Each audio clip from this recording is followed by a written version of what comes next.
Muy buenos días. Vamos a hablar acerca de las articulaciones sinoviales. Mi nombre es Nicole Salinas, así que vamos a empezar. Primeramente las vamos a describir. Las articulaciones sinoviales son el tipo más común de articulación en el cuerpo. Una característica estructural clave para la articulación sinovial que no se ve en las fibrosas o cartilaginosas es la presencia de una cavidad articular, este espacio lleno de líquido en el sitio en el que las superficies de articulación de los huesos se contactan entre sí. Además, a diferencia de las articulaciones fibrosas o cartilaginosas, las superficies articulares del hueso en este tipo de articulación sinovial no están directamente conectadas entre sí con un tejido fibroso o cartilaginoso, como mencionamos anteriormente. Eso le da a los huesos de una articulación sinovial la cierta capacidad de moverse suavemente uno contra el otro, lo que permite una mayor movilidad articular. Las articulaciones sinoviales se caracterizan por la presencia de una cavidad auricular. Las paredes de este espacio están formadas por la cápsula articular, una estructura de tejido conectivo fibroso que se une a cada hueso justo fuera del área de la superficie articular del hueso. Los huesos de la articulación se articulan entre sí dentro de esta cavidad articular. La fricción entre los huesos en una articulación sinovial se evita mediante la presencia del cartílago articular, que es una capa delgada de cartílago hialino que cubre toda la superficie articulada de cada hueso. Sin embargo, a diferencia de una articulación cartilaginosa, los cartílagos articulares de cada hueso no son continuos entre sí. En cambio, el cartílago articular actúa como un recubrimiento sobre la superficie del hueso, permitiendo que los huesos que se articulan se muevan suavemente uno contra el otro sin dañar el tejido óseo subyacente. También cabe recalcar que forrando la superficie interna de la cápsula articular hay una membrana sinovial delgada. Las células de esta membrana son las que secretan el líquido sinovial, que es un fluido espeso y viscoso que proporciona lubricación para reducir aún más la fricción entre los huesos de la articulación. Este líquido también proporciona alimento al cartílago articular, que no contiene vasos sanguíneos. La capacidad de los huesos para moverse suavemente uno contra el otro dentro de la cavidad articular y la libera de movimiento articular, que esto proporciona, que significa que cada articulación sinovial se va a clasificar como una diartrosis en este caso. Fuera de las superficies articuladas, los huesos están conectados entre sí por ligamentos, que son fuertes bandas de tejido conectivo fibroso. Estos fortalecen y sostienen la articulación al anclar los huesos y evitar su separación. Los ligamentos permiten movimientos normales en una articulación, pero limitan el rango de estos movimientos, es decir, evitan los movimientos excesivos o anormales. Los ligamentos se clasifican según su relación con la cápsula articular fibrosa. Un ligamento extrínseco se encuentra fuera de la cápsula articular. Un ligamento intrínseco se fusiona o se incorpora a la pared de la cápsula articular y un ligamento intracapsular se encuentra dentro de una cápsula articular, como lo dice su nombre. En muchas articulaciones sinoviales, los músculos y tendones proporcionan un soporte adicional que actúa a través de la articulación. También vamos a definir qué es un tendón, que es una estructura densa del tejido conectivo que une el músculo al hueso. A medida que aumentan las fuerzas que actúan sobre una articulación, el cuerpo aumentará automáticamente la fuerza general de contracción de los músculos que cruzan esa articulación, lo que permite que el músculo y su tendón sirvan como un ligamento que hacen un esfuerzo de forma dinámica, es decir, para resistir más fuerzas y que la articulación pueda soportar más. Este tipo de soporte indirecto, llamémoslo así, por parte de los músculos es muy importante en la articulación del hombro, por ejemplo, ya que aquí los ligamentos son relativamente débiles. También vamos a destacar algunas estructuras adicionales dentro de estas articulaciones.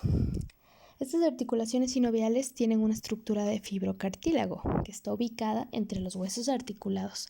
Esto lo vamos a denominar como un disco articular, que generalmente es pequeño y tiene una forma ovalada.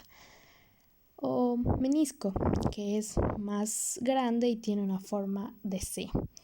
Estas estructuras pueden cumplir varias funciones dependiendo de la articulación específica de la que nos estemos refiriendo.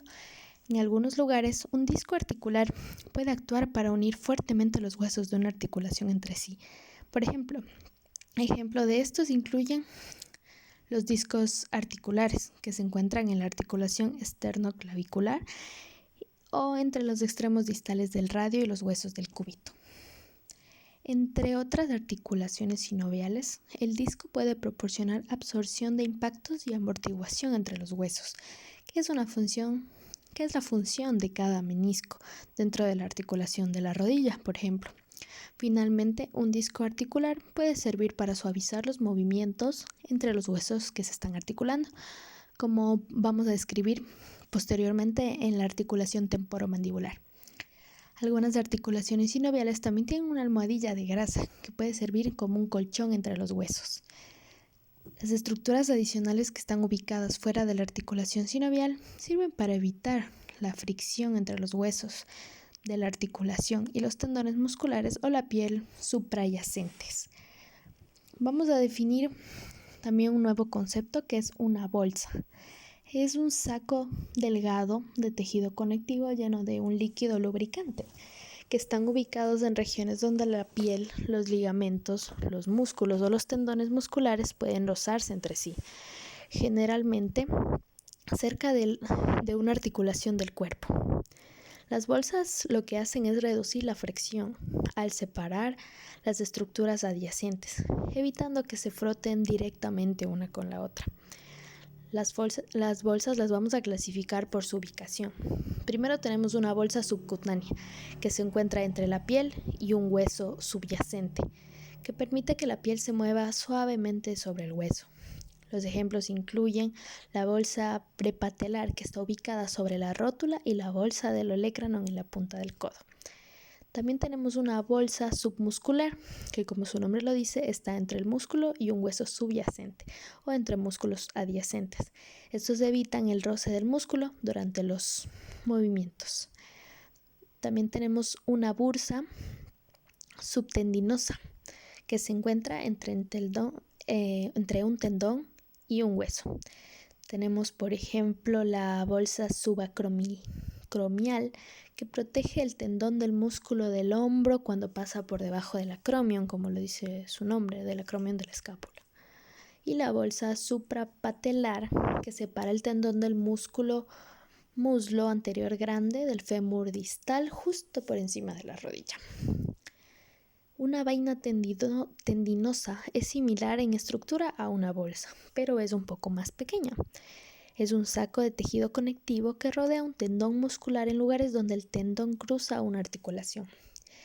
Esta contiene un fluido lubricante, así como la bolsa, que permite movimientos suaves del tendón, en este caso, durante la contracción muscular y los movimientos articulares.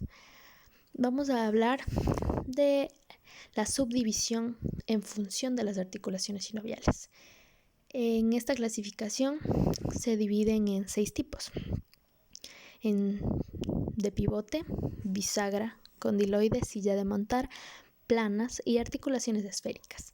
En una articulación pivotante, una porción redondeada de un hueso está encerrada dentro de un anillo, formando parcialmente por la articulación con otro hueso, es decir, este anillo se forma con la articulación con el otro hueso y también se forma parcialmente por un ligamento. El hueso va a girar dentro de este anillo, por eso es que se llama en pivote.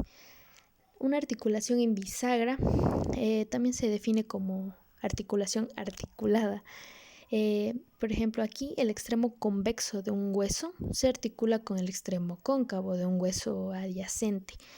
Este tipo de articulación solo permite movimientos de flexión y enderezamiento a lo largo de un solo eje, por lo que las articulaciones de bisagra se clasifican funcionalmente como articulaciones uniaxiales. En una articulación condiloide, la depresión poco profunda en el extremo de un hueso se articula con una estructura digamos, redondeada de un hueso o huesos adyacentes. La articulación de silla de montar es cuando ambas superficies de articulación de los huesos tienen forma de silla de montar, que es cóncava en una dirección y convexa en la otra. Esto es lo que permite que los dos huesos encajen como un jinete cuando está sentado en una silla de montar. Las articulaciones de silla de montar se clasifican funcionalmente como clasificaciones biaxiales, es decir, que realizan movimientos en dos planos. En una articulación plana o articulación deslizante, las superficies de la articulación de los huesos son planas o un poquito curvadas y son de aproximadamente de un tamaño similar, lo que hace que los huesos se deslicen entre sí. Este movimiento en este tipo de articulación es bastante pequeño y está fuertemente limitado por los ligamentos circundantes que se encuentran ahí, basándose únicamente en su forma. Las juntas planas pueden permitir múltiples movimientos, incluida la rotación en este caso. Por lo tanto, las vamos a clasificar como una articulación multiaxial, es decir, en varios planos. Y por último tenemos la articulación esférica, que es la articulación con el mayor rango de movimiento. En estas articulaciones, la cabeza redondeada de un hueso encaja con la articulación cóncava, que es decir, como la cavidad del hueso adyacente. La articulación de la cadera y la articulación glenohumeral, es decir, la del hombro, son las únicas articulaciones esféricas del cuerpo. Vamos a empezar con la articulación temporomandibular o ATM. Es la articulación que permite la apertura, es decir, depresión mandibular, y el cierre o elevación mandibular de la boca, así como los movimientos de lado a lado y de protracción, retracción de la mandíbula inferior. Es decir, tanto de protracción como retracción, es decir, hacia adelante y hacia atrás. Esta articulación implica la articulación entre la fosa mandibular y el tubérculo articular del hueso temporal, con el cóndilo, es decir, la cabeza de la mandíbula, digámoslo así, ubicado entre estas estructuras óseas, llenando un espacio entre el cráneo y la mandíbula, hay un disco articular flexible. Este disco sirve para suavizar los movimientos que se generan entre el hueso temporal y el cóndilo o cabeza mandibular. El movimiento en la articulación temporomandibular durante la apertura y el cierre de la boca implica movimientos de deslizamiento y de bisagra dentro de la mandíbula. Con la boca cerrada, el cóndilo mandibular y el disco articular se encuentran dentro de la fosa del hueso temporal, es decir, se mantienen ahí. Durante la apertura de la boca, cuando nosotros abrimos la boca, la mandíbula se articula hacia abajo y al mismo tiempo se tira hacia adelante, lo que hace que tanto el cóndilo como el disco articular se deslicen hacia adelante, desde la fosa mandibular hacia el tubérculo articular, saliente hacia abajo. El resultado neto es un movimiento hacia adelante y hacia abajo del cóndilo y la depresión mandibular en este caso. La articulación temporomandibular está soportada por un ligamento extrínseco que ancla la mandíbula al cráneo, es decir, la mantiene unida. Este ligamento abarca la distancia entre la base del cráneo y la língula entre el lado medial de la rama mandibular. Vamos a hablar también de qué puede pasar con la dislocación de esta articulación. Esta dislocación de la ATM o articulación temporomandibular puede ocurrir cuando se abre la boca demasiado, cuando comemos y hacemos una mordida muy grande, o después de un golpe en la mandíbula, lo que hace que el cóndilo mandibular se mueva más allá, de forma anterior al tubérculo articular. En este caso, la persona afectada no va a poder cerrar la boca.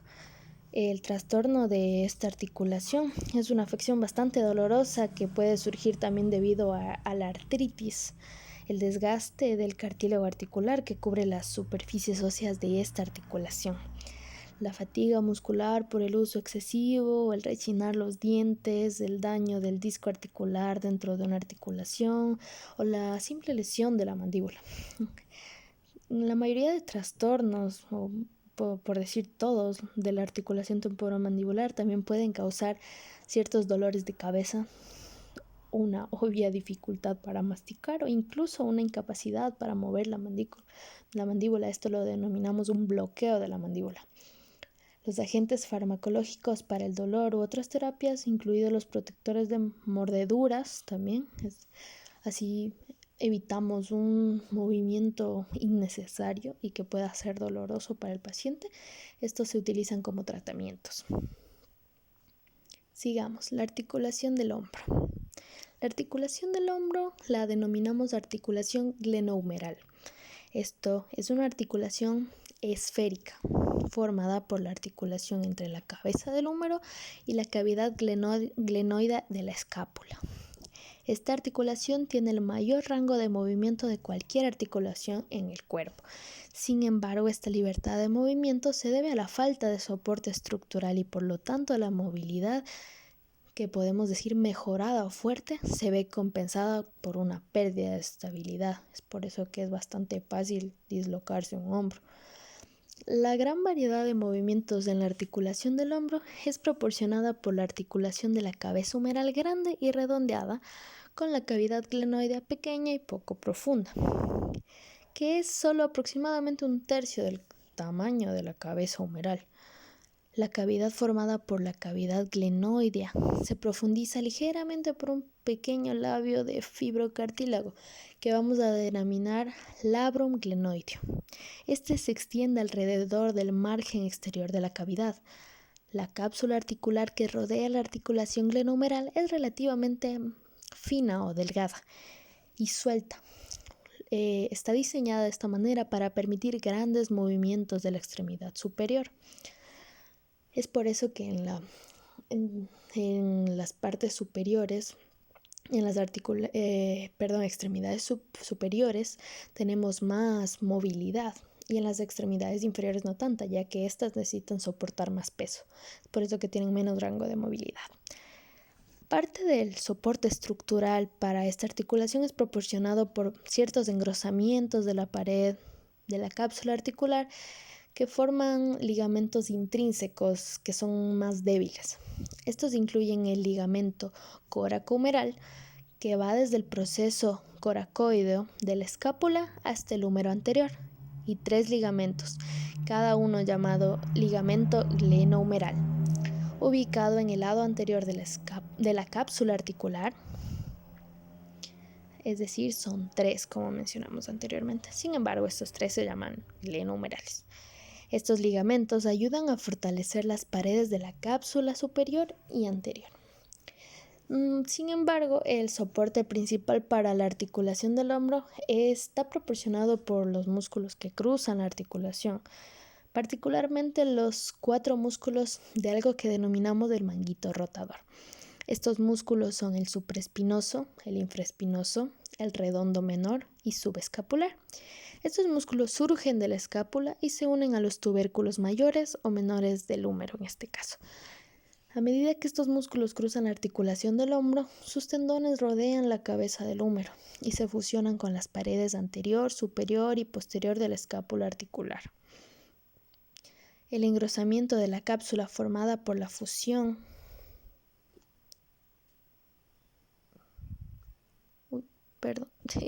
quería ver si estaba grabando.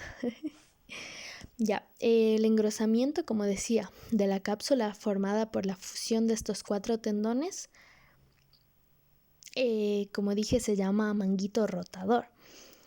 Bueno, tenemos 2 bolsas, la bolsa subacromial y la bolsa subescapular. Estas tienen como función el ayudar a prevenir la fricción entre los tendones musculares del manguito rotador, que son 4, como mencioné anteriormente. Y la escápula también. Ayudan a prevenir también la fricción entre los tendones, como dije, del manguito rotador y de la escápula, cuando estos tendones cruzan la articulación glenohumeral, es decir, la del hombro, como dije. Además de sus acciones individuales de mover la extremidad superior, los músculos del manguito rotador también tienen una función para mantener la cabeza del húmero en posición dentro de la cavidad glenoidea. Al ajustar constantemente su fuerza de contracción para resistir ciertas fuerzas que actúan sobre el hombro, esos músculos van a servir como ligamentos dinámicos y por lo tanto proporcionan el soporte estructural primario para la articulación del hombro glenohumeral. También es importante hablar acerca de las lesiones para comprender un poco mejor. Las lesiones en la articulación del hombro son comunes.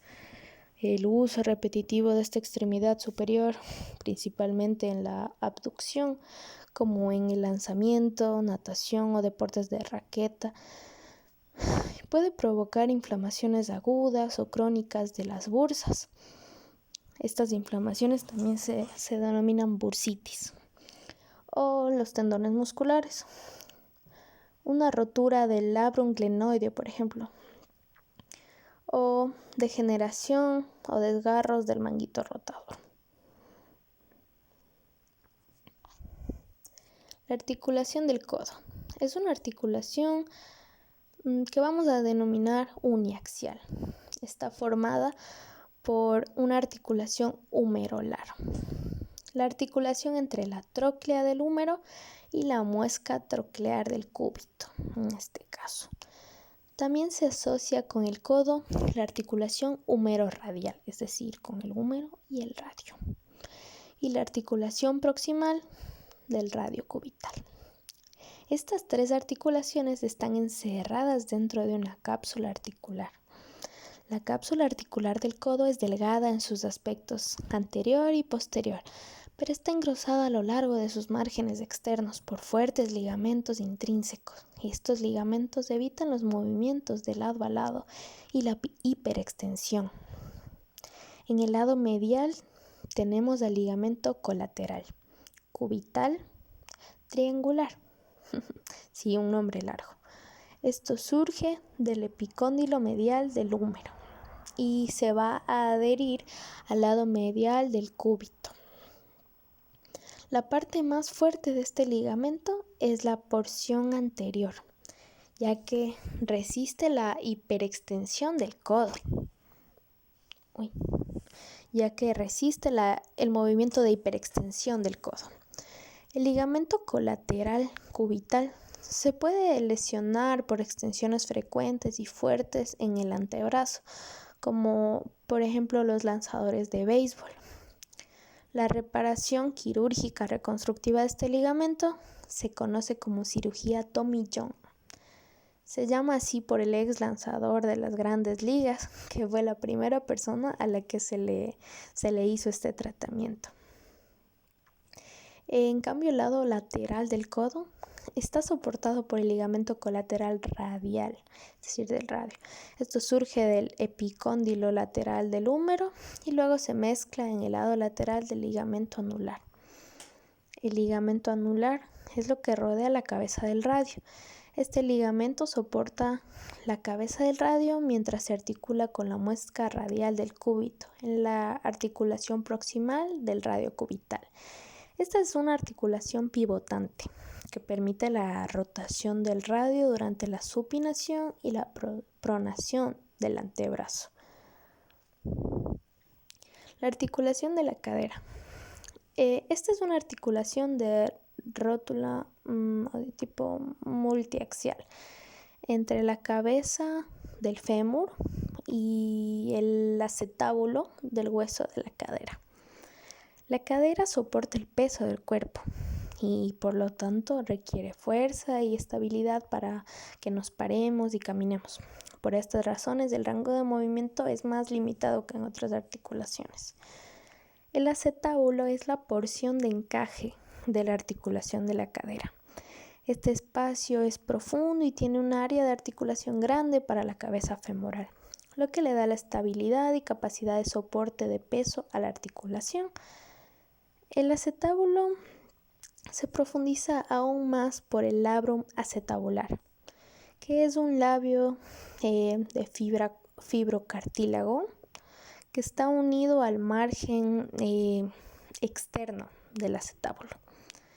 La cápsula articular circundante es bastante fuerte, con varias áreas que están engrosadas, que forman ligamentos intrínsecos.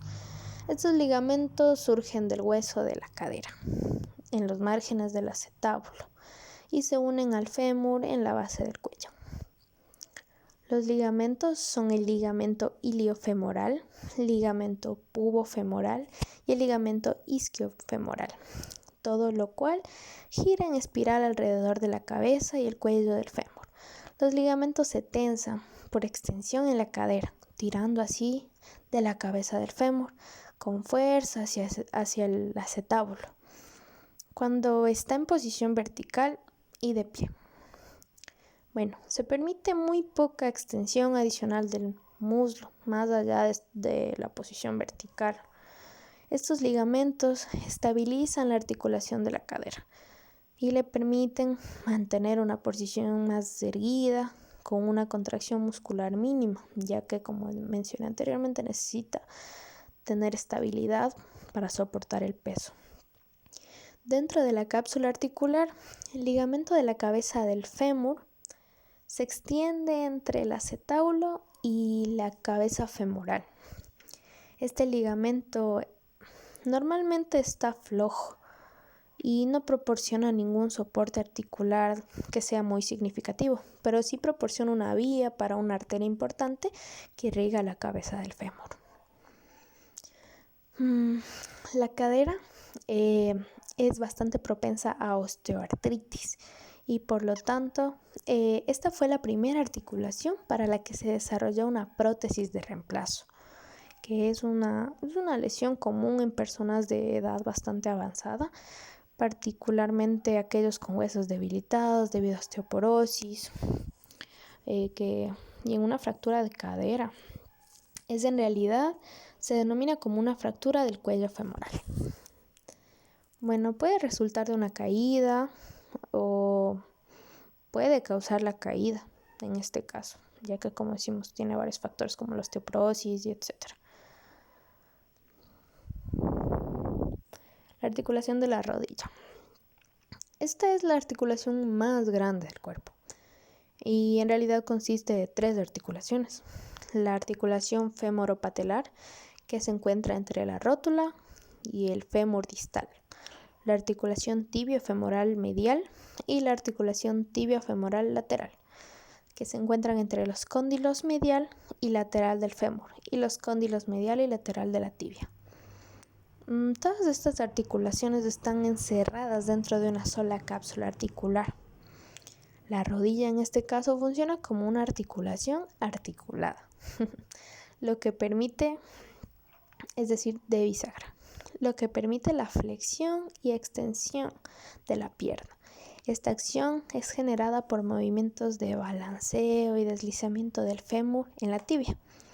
Además, una cierta rotación de la pierna está disponible cuando la rodilla está flexionada, pero no cuando está extendida. La rodilla está bien construida para soportar peso en una posición extendida, pero es vulnerable a las lesiones asociadas con hiperextensión, torsiones o golpes en el lado medial o lateral de la articulación, y mayormente cuando se soporta peso. En la articulación femoropatelar, la rótula se desliza verticalmente dentro de un surco en el fémur distal. La rótula es un hueso sesamoideo, como sabemos, que está incorporado en el tendón del músculo cuádriceps femoral, el músculo grande del muslo anterior. La rótula sirve para proteger el tendón del cuádriceps de la fricción contra el fémur distal. Continuando desde la rótula hasta la tibia anterior, justo debajo de la rodilla, se encuentra el ligamento rotuliano. Actuando a través de la rótula y el ligamento rotuliano, el cuádriceps femoral es un poderoso músculo que actúa para extender la pierna hasta la rodilla. También sirve como un ligamento dinámico, es decir, para proporcionar un soporte y estabilizaciones importantes para la articulación de la rodilla. Las articulaciones tibiofemoral, medial y lateral son articulaciones entre los cóndilos rodeados del fémur y los cóndilos relativamente planos de la tibia. Durante los movimientos de flexión y extensión, los cóndilos del fémur ruedan y se deslizan sobre las superficies de la tibia. La acción de rodadura produce flexión o extensión, mientras que la acción de deslizamiento sirve para mantener los cóndilos femorales centrados sobre los cóndilos tibiales, en este caso, lo que asegura el máximo soporte del hueso, que va a soportar el peso del fémur en todas las posiciones en las que se ponga la rodilla. A medida en que la rodilla se empieza a extender completamente, el fémur experimenta una ligera rotación medial, en este caso, en relación con la tibia. Esta rotación resulta porque el cóndilo lateral del fémur es ligeramente un poquito más pequeño que el cóndilo medial, por lo que el cóndilo lateral termina primero su movimiento de rodadura y de ahí lo sigue el cóndilo medial. Esta pequeña rotación medial resultante del fémur sirve para bloquear la rodilla en su posición más extendida y más estable. La flexión de la rodilla se inicia por una ligera rotación lateral del fémur en la tibia, que desbloquea la rodilla. En este caso, lo podemos decir así. Este movimiento de rotación lateral se produce por el músculo popliteo de la pierna posterior. También ubicadas entre las superficies articuladas del fémur y la tibia hay dos discos articulares, el menisco medial y el menisco lateral, cada uno con una estructura de fibrocartílago en forma de C, que es delgada a lo largo de su margen interior y gruesa a lo largo de su margen exterior. Se unen a sus cóndilos tibiales, pero no se adhieren al fémur. Si bien ambos meniscos se pueden mover libremente durante los movimientos de la rodilla, el menisco medial muestra menos movimiento porque está anclado a su margen exterior, a la cápsula articular y el ligamento colateral tibial. Los meniscos proporcionan un cierto tipo de acolchonamiento entre los huesos y ayudan a llenar el espacio entre los cóndilos femorales redondos y los cóndilos tibiales que son aplanados.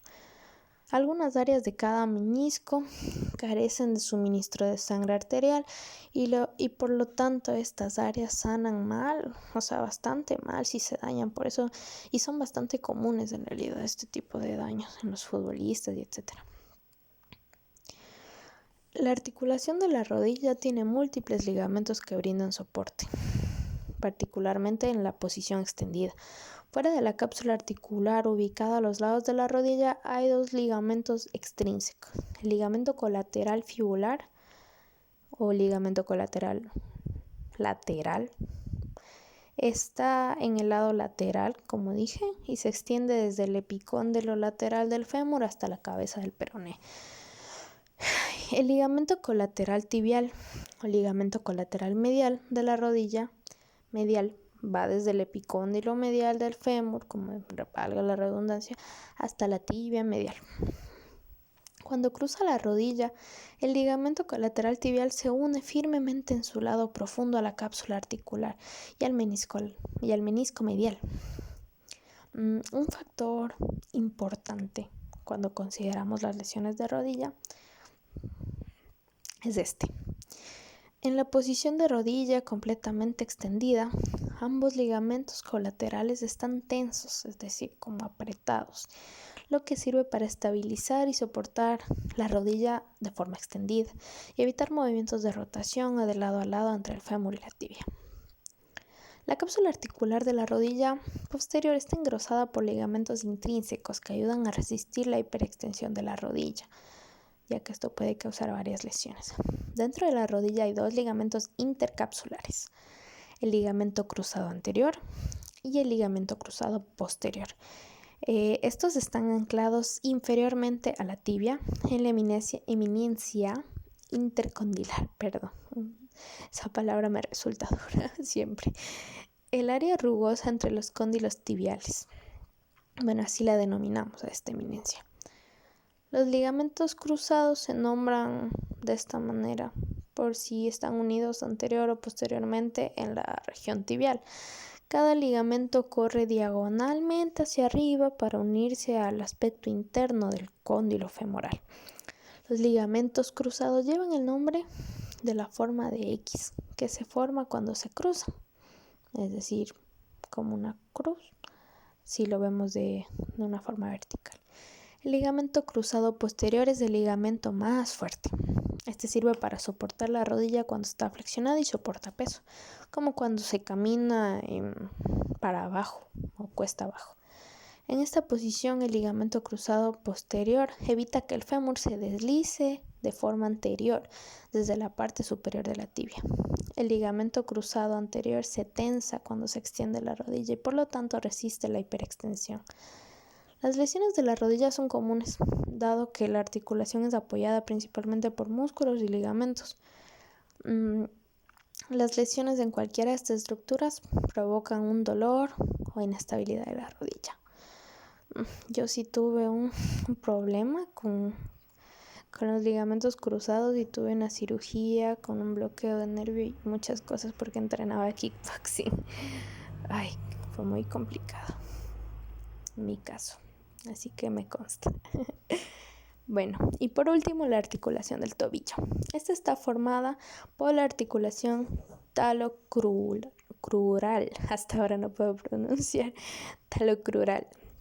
Consiste en las articulaciones entre el hueso astrágalo del pie y los extremos distales de la tibia y el peroné de la pierna.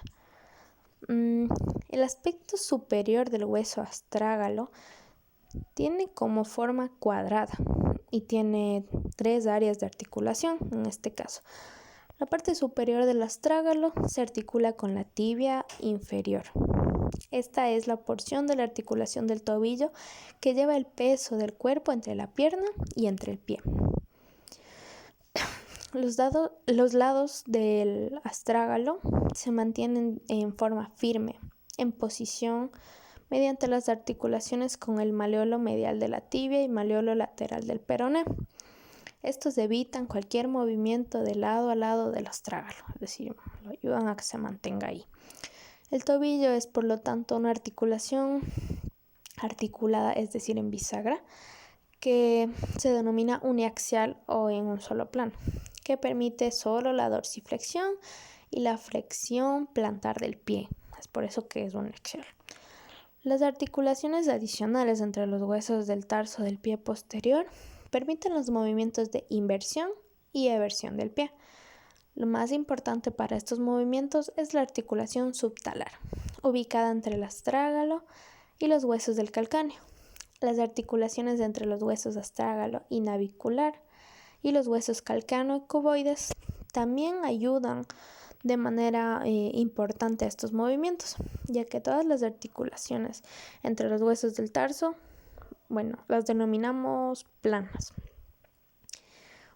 Juntos, estos pequeños movimientos tienen lugar en las articulaciones, sirven o contribuyen a la producción de movimientos de inversión y eversión del pie.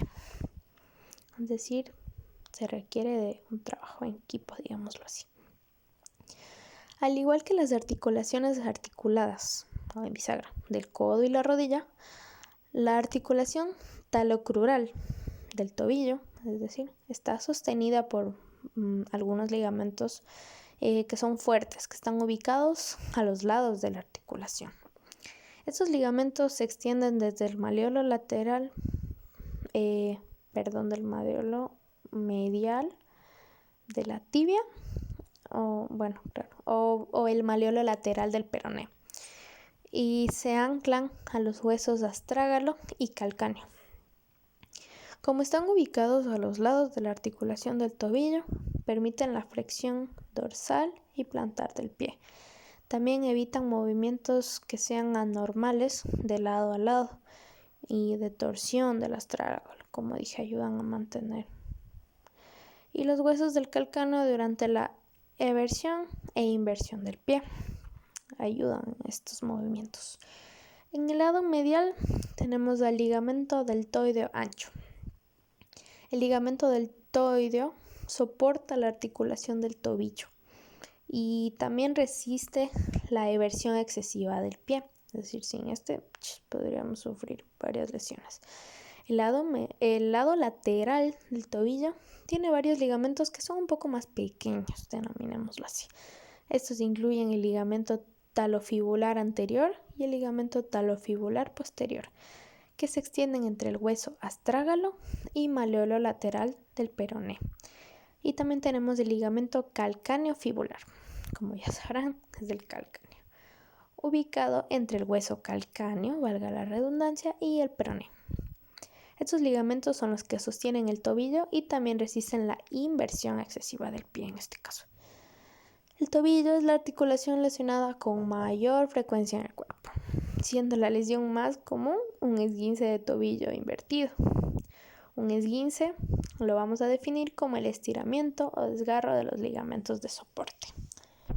Muchas gracias.